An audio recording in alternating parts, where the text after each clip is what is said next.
झगड़ू ने जैसे ही अपनी घोड़ी लाली को टमटम के पास ले जाने के लिए कमरे से बाहर निकाला, वह नहीं में सर हिलाने लगी। झगड़ू को आश्चर्य हुआ क्योंकि लाली ने ऐसा इशारा पहली बार दिखाया था। दूसरे ही पल वह सोचने लगा, शायद यह उसका नखरा भी हो सकता है। उसने आखिरकार लाली को टमटम के साथ बांध ही दिया। लाली, आज बहुत देर हो गई, चलो जल्दी करो, वरना दूसरे टमटम वाले बाजी मार जाएंगे और हम सबसे पीछे रह जाएंगे। झगड़ू लाली से बहुत प्यार भी करता था, कभी गुस्से में भी कुछ नहीं कहता था। अगर कहीं अड़ जाती तो प्यार से ही मनाता था।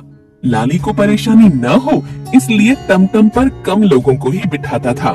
शाम को जब वह घर लौटा तो लाली बहुत थक चुकी थी। झगड़ू ने पूरे दिन उसकी परेशानी का अनुभव ले लिया था। झगड़ू उसे ले गया हौदी में चना डालकर बांध दिया। वह ठीक से खा नहीं पा रही थी। उसकी पड़ोसी मंदू की गधी दुलिया बड़े ध्यान से उसे देख रही थी, जैसे वह उसका दुख समझ रही थी और उसे राहत देना चाह रही थी। कुछ देर बाद लाली पेट के दर्द से छटपटाने लगी। झगड़ू की पत्नी धनिया घर से बाहर आ गई। उसने बड़े प्यार से लाली के ऊपर हाथ फेरा। लाली बहुत परेशान हो चुकी थी। हुलिया उसे घुड़साल में ले गई। कुछ ही देर में खुशखबरी आ गई। लाली ने एक प्यारे बच्चे को जन्म दिया था। झगड़ू और धनिया बहुत खुश नजर आ रहे थे। उन्हें भविष्य में काम आने वाला घोड़ा जो मिल गया था। झगड़ू बार बार बच्चे को देख रहा था। लाली भी अपने बच्चे को बहुत प्यार कर रही थी। अरबी नस्ल का है, इसकी कीमत लाखों में होगी। अभी इसे बेचने की बातें करने लगे हो? कुछ भी हो जाए मैं इसे बिकने नहीं दूंगी। हाँ बाबा ठीक है, नहीं बेचेंगे। इसे खिला पिलाकर हम रेस का घोड़ा बनाएंगे। इसका नाम आज से है तूफान। तूफान को लेकर दोनों प्राणी नए नए सपने बुनने लगे थे। वह उसका और लाली का बड़ा ध्यान रखते थे। 2 दिन के बाद सवेरे जैसे ही धनिया घुड़साल के अंदर गई, जोर से चीख पड़ी, लाली! क्या हो गया मेरी लाली को? मुन्ना के बापू जल्दी आओ, ये तो हिल भी नहीं पा रही है। झगड़ू दौड़कर अंदर गया तो वहाँ का दृश्य देखकर उसके होश उड़ गए। उसकी प्यारी घोड़ी लाली जमीन पर पड़ी हुई थी। पास में उसका बच्चा तूफान खड़ा था। झगड़ू झट से समझ गया, लाली कभी नहीं बैठती थी, जबकि आज जमीन पर अचेत पड़ी थी। झगड़ू ने पास जाकर देखा तो समझ गया कि उसकी प्यारी घोड़ी उनका साथ छोड़कर हमेशा के लिए चली गई है। दोनों प्राणी बिलख कर रोने लगे। हे भगवान, हमारी दुनिया लुट गई, हमारी लाली दगा दे गई, न जाने किसकी नजर लग गई। पास में बच्चा तूफान हकीकत से अनजान था। दूध मुहे बच्चे को छोड़कर चली गई। भगवान, अब इस बच्चे का क्या होगा? धनिया, अब इसके दूध का इंतजाम करना होगा। अभी तो 2 दिन का बच्चा है, दूध के बिना जी नहीं पाएगा। मैं जा रहा हूँ, कहीं से दूध लेकर आऊंगा। झगड़ू जैसे ही घुड़साल से बाहर आया, उसे किसी ने बताया कि पड़ोसी मंदू की गधी दुलिया का बच्चा अभी अभी पैदा हुआ था, लेकिन बच नहीं पाया। दुलिया बहुत दुखी और परेशान है, कूद रही है, पागलों की तरह इधर उधर भाग रही है। अचानक वह झगड़ू के पास आकर खड़ी हो गई। हे भगवान, ये क्या हो रहा है? किसी की माँ गई, किसी का बेटा, अब इनका सहारा कौन बनेगा? झगड़ू ने देखा कि गधी दुलिया दौड़कर उसके घुड़साल में चली गई। झगड़ू को चिंता हुई तो वह भी पीछे पीछे चला गया। तूफान दुलिया के पास पहुंच गया। उसे दूध चाहिए था। दुलिया उससे दूर हट गई। वह फिर से करीब गया और फिर वही हाल हुआ। धनिया डरने लगी कि कहीं यह गधी दुलिया तूफान को मार न दे। वह उसे हटाने का प्रयत्न करने लगी। दूसरे ही पल झगड़ू और धनिया के आश्चर्य का ठिकाना न रहा। दुलिया गधी तूफान को प्यार करने लगी थी और तूफान माँ समझकर उसका दूध पीने लगा था। झगड़ू ने इसे ईश्वर का करिश्मा मान लिया। कुछ दिन के बाद धनिया को यह बात खलने लगी कि उसका तूफान एक गधी का दूध पीकर बड़ा हो रहा है।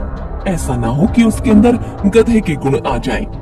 वह भूल गई कि गधी दुलिया ने ही ममता दिखाकर दूध पिलाकर तूफान को जीवन दान दिया था। धनिया उन दोनों को अलग करने का प्रयत्न करने लगी, लेकिन सफल न हो सकी। उसने तूफान को रस्सी से बांध कर रखा, फिर भी वह रस्सी तोड़कर माँ दुलिया के पास पहुँच गया। समय बीतता चला गया। तूफान जवान घोड़ा बन चुका था। अच्छी नस्ल का होने के कारण वह कदकाठी से भी काफी आकर्षक लगता था। झगड़ू ने उसे दौड़ाकर उसकी शक्ति का परीक्षण भी किया। जब वह दौड़ता तो हवा से बातें करने लगता था। वह जहाँ भी घोड़ों के साथ दौड़ता तो सबसे आगे निकल जाता। धनिया, मैंने कहा था ना, मेरा तूफान रेस का सफल घोड़ा बनेगा, हमारा नाम रोशन करेगा। दलिया का दूध पीकर आज परम शक्तिशाली हो गया है। मैं इसे भारतवर्ष का नंबर 1 घोड़ा बना दूंगा। एक बार घुड़दौड़ की एक बहुत बड़ी प्रतियोगिता में तूफान को भाग लेने का अवसर मिल गया। 5,01,000 रुपए का पुरस्कार भी रखा गया था। देश के अच्छी नस्ल के घोड़े भी उस प्रतियोगिता में भाग लेने वाले थे। झगड़ू ने बड़े उत्साह के साथ तूफान की तैयारी शुरू कर दी थी। 10 दिन शेष थे। एक व्यक्ति तेज सिंह के 3 घोड़े भी उस घुड़दौड़ प्रतियोगिता में भाग लेने वाले थे। तेज सिंह जानता था कि तूफान के सामने उसके कोई घोड़े आगे नहीं निकल पाएंगे। तूफान ने कई प्रतियोगिता में तेज सिंह के घोड़ों को हरा दिया था। तेज सिंह के दिमाग में खुराफाती योजना चल रही थी। एक दिन तेज सिंह का एक आदमी रात के समय झगड़ू की घुड़साल के पास पहुंच गया। उसने एक खाने के सामान में कुछ नशीली केमिकल की दवा मिलाकर खिड़की से घुड़साल में फेंक दी और वहां से भाग गया। एक कुत्ता भौंकने लगा।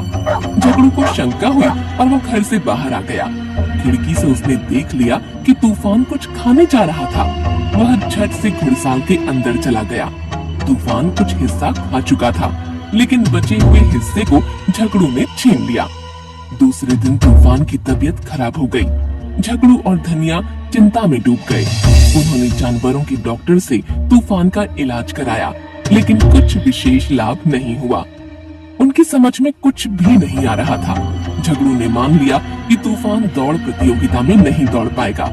वह जान गए अब उनका सपना पूरा नहीं होगा।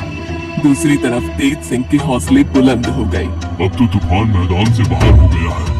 अब मेरे घोड़े ही झंडा लहराएंगे, सबसे आगे बढ़कर दिखाएंगे। 5,01,000 रुपए का इनाम मुझे दिलवाएंगे।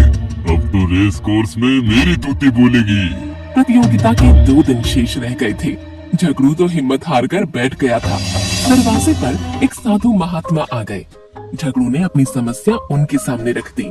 झगड़ू, अब एक काम करो, तूफान को इसकी माँ का दूध पिलाओ। दूध की ताकत चमत्कार दिखाएगी। इसकी नस नस में नई शक्ति आएगी। झगड़ू बंधु के घर पहुंच गया और उससे बातचीत की। बंधु ने झगड़ू को नकार दिया। अब तूफान जवान हो गया है। मेरी दलिया अपने बच्चे को दूध पिलाती है। तूफान कोई छोटा बच्चा नहीं है। बस तूफान के लिए थोड़ा सा दूध दे दो। आपने बहुत एहसान किए हैं, इतना और कर दीजिए। मैं आपके आगे हाथ जोड़ता हूँ। बंधु की धर्मपत्नी आगे आ गई और उसने हामी भर दी। बस फिर क्या था, झगड़ू को दुलिया का दूध मिल गया। तूफान को दूध पिला दिया गया। दूध पीने से तूफान के अंदर कुछ परिवर्तन आ गया। झगड़ू ने उसे प्रतियोगिता में ले जाने का विचार बना लिया। प्रतियोगिता का समय आ गया। देश के नामचीन घोड़ों के बीच तूफान भी सीना तान कर खड़ा हो गया। तेज सिंह उसे देखकर बहुत हैरान हो रहा था। अरे तूफान कैसे यहाँ आकर खड़ा हो गया? कुछ पलों के बाद दौड़ की प्रतियोगिता शुरू हुई।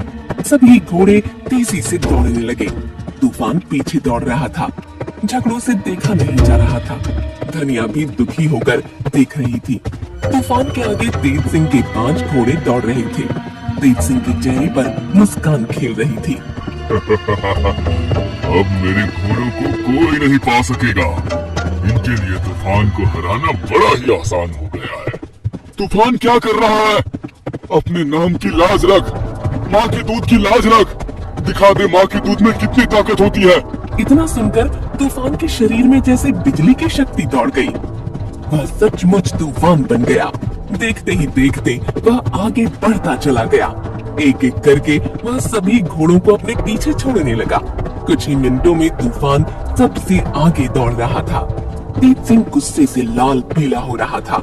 झगड़ू और धनिया की खुशी 7वें आसमान पर पहुंच गई।